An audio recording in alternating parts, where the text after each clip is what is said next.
एक बार बुद्ध ने अपने शिष्यों को कारण और प्रभाव का सिद्धांत समझाया और उन्होंने कहा कि उन्होंने इसे देखा है और इसे स्पष्ट रूप से समझा है। बुद्ध ने भिक्षु के समूह को अत्यधिक महत्व की सलाह दी।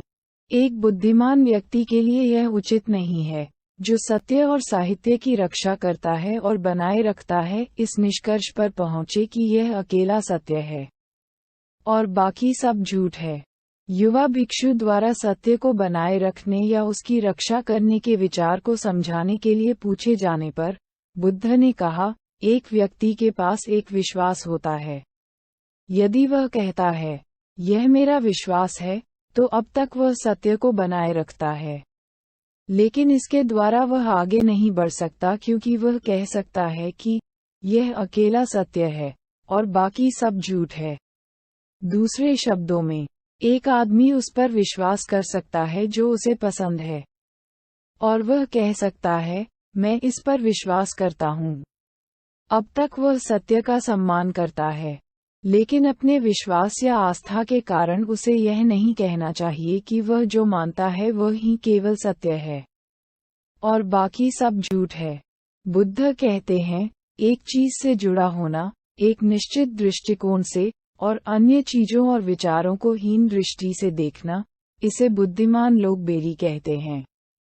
तब बुद्ध ने कहा, हे भिक्षुओं, ये दृश्य भी, जो इतना शुद्ध और स्पष्ट है, यदि आप इससे चिपके रहते हैं, यदि आप इसे प्यार करते हैं, यदि आप इसे संजोते हैं, यदि आप इससे जुड़े हुए हैं, तो आप इसे नहीं समझते हैं। ये शिक्षा नाव के समान है, जो पार जाने के लिए है, पकड़ने के लिए नहीं।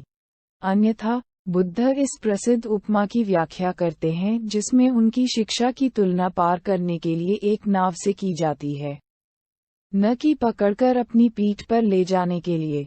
हे भिक्षुओं, एक आदमी यात्रा पर है। वह नदी के एक विशाल विस्तार पर आता है। इस तरफ का किनारा खतरनाक है, लेकिन दूसरी तरफ ये सुरक्षित और खतरे से रहित है। कोई भी नाव दूसरे किनारे तक नहीं जाती जो सुरक्षित और खतरे से रहित हो, न ही उस पार जाने के लिए कोई पुल है।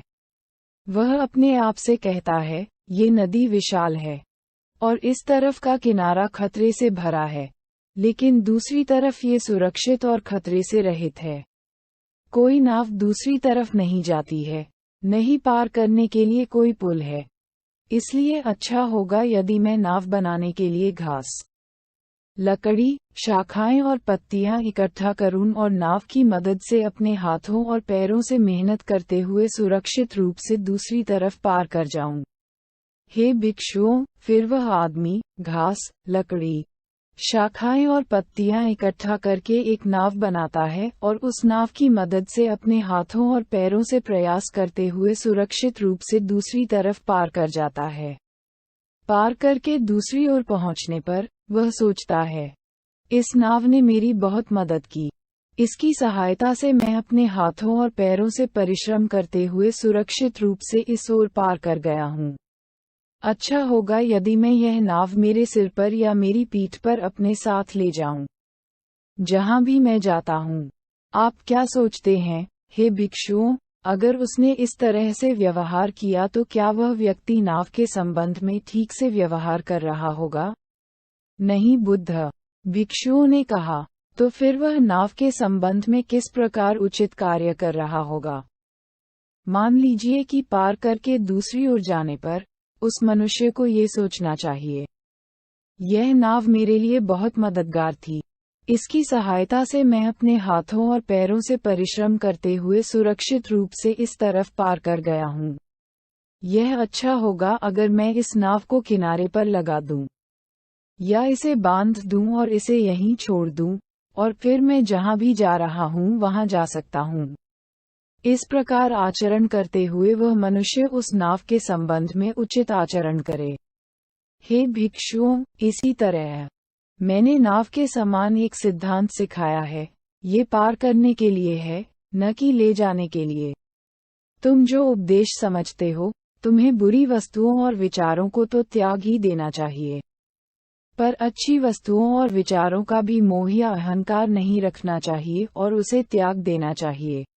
इस दृष्टांत से यह बिल्कुल स्पष्ट है कि बुद्ध की शिक्षा मनुष्य को सुरक्षा, शांति, खुशी, धीरज, निर्वाण की प्राप्ति तक ले जाने के लिए है। बुद्ध द्वारा सिखाया गया संपूर्ण सिद्धांत इसी लक्ष्य की ओर ले जाता है। उन्होंने सिर्फ बौद्धिक जिज्ञासा शांत करने के लिए बात नहीं कही। वह एक व्यवहारिक शिक्षक थे और केवल वही चीजें सिखाते थे जो मनुष्य को शांति और खुशी दे।